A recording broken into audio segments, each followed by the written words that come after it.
இயேசுவுக்கே புகழ். இன்றைய தியானத்திற்கான இறைவார்த்தைகள் மார்க்கு 4வது அதிகாரம், திருப்பாடல் 51, 2 சாமுவேல் 11வது அதிகாரத்திலிருந்து குறிப்பிட்ட இறைவார்த்தைகள் கொடுக்கப்பட்டுள்ளன.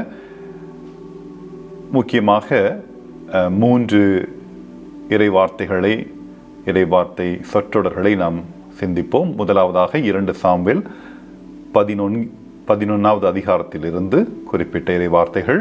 ஒரு நாள் மாலை வேளை தாவீது தம் படுக்கையிலிருந்து எழுந்து அரண்மனை மாடியில் உலாவிக் கொண்டிருந்தார்.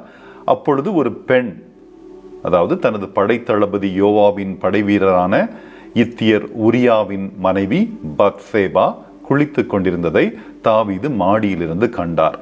அவள் மிகவும் அழகிய தோற்றம் கொண்டிருந்தாள். தாவீது தூதரை அனுப்பி அவளை வரவழைத்தார். அவள் தம்மிடம் வந்ததும் அவர் அவளோடு உடல் உறவு கொண்டார். பிறகு அவள் தன் இல்லம் சென்றாள். அப்பெண் கருவுற்று தாவீதிடம் ஆள் அனுப்பி தான் கருவுற்றிருப்பதாக அவரிடம் தெரிவித்தாள். தாவீது உரியாவை அழைத்து அவரோடு உண்டு குடித்து அவருக்கு குடி போதையூட்டினார்.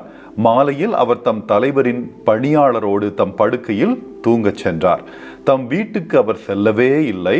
காலையில் தாவீது தனது விசுவாசமான படைத்தளபதி யோவாபுக்கு ஒரு மடல் எழுதி அதை உரியாவின் கையில் கொடுத்து அனுப்புகிறார். அந்த மடலில் அவர் உரியாவை போர் கடுமையாக நடக்கும் முன்னிலையில் நிறுத்தி அவனை விட்டு பின்வாங்கு, அவன் வெட்டுண்டு மடியட்டும் என்று குறிப்பிட்டிருந்தார்.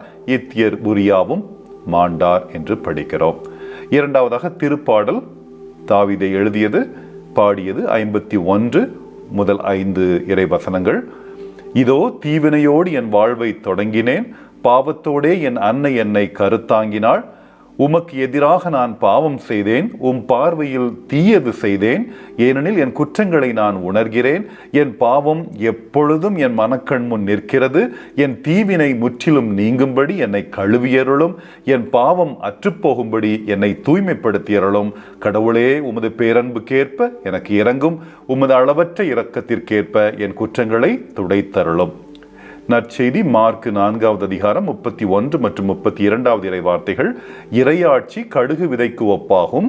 அது நிலத்தில் விதைக்கப்படும் பொழுது உலகில் உள்ள எல்லா விதைகளையும் விட சிறியது. அது விதைக்கப்பட்ட பின் முளைத்தெழுந்து எல்லா செடிகளையும் விட பெரிதாகி வானத்து பறவைகள் அதன் நிழலில் தங்கக்கூடிய அளவுக்கு பெருங்கிளைகள் விடும். இது இயேசுவின் இறைவார்த்தை. ஆமென்.